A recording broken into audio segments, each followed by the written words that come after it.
So யுத்தம் நடந்து முஸ்லிம்கள் வெற்றி பெற்று காஃபீர் எல்லாருமே, அதாவது அந்த டைம்ல ஹாலித் பின் வலீத் ரலியல்லாஹு அன்ஹு அவங்க வந்து இஸ்லாத்துல இருக்கல. சோ அவங்க எல்லாரும் சேர்ந்து யுத்தத்துல இருந்து போறாங்க, விலவி, அதாவது தோற்று போறாங்க. போக்கல இந்த இடத்துல கனிமத்து பொருள், அதாவது யுத்தத்துல விட்டுட்டு போற பொருள் எல்லாம் வந்து கனிமத்து பொருள், ஹலாலான பொருள். அந்த பொருட்களை எடுக்கிறதுக்காக வந்து எல்லாரும் ரெடி ஆகிக்கிறாங்க. ஸல்லல்லாஹு அலைஹி வஸல்லம் அவங்க அதுக்கெல்லாம் இது பண்ணி கொண்டிருக்கிறாங்க. அப்ப அந்த மலையிலிக்க ஒரு 20 பேர் 30 பேர்ல எங்களுக்கு ஒன்றும் கிடைக்காது, நாங்க இங்கே இருந்தா நான் கீழே போறேன், எல்லாரும் வாங்க. ஸல்லல்லாஹு அலைஹி வஸல்லம் அவங்களோட ஓர்டர் வரக்கூடாதுன்றது. ஸோ அப்ப அந்த ஓர்டர் அதை வந்து மதிக்கணும். ஸோ அது செய்யல. அதுக்கப்புறம் 3 பேர் 4 பேர் 5 பேர் எல்லாரும் இறங்கி கீழே வந்தாங்க.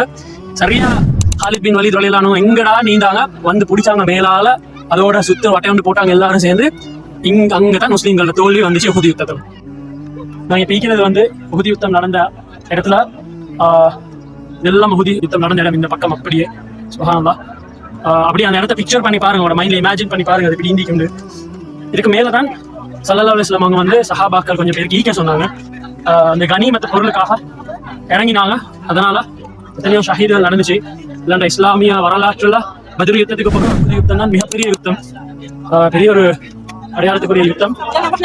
பாருங்க இன்ஷா அல்லாஹ்.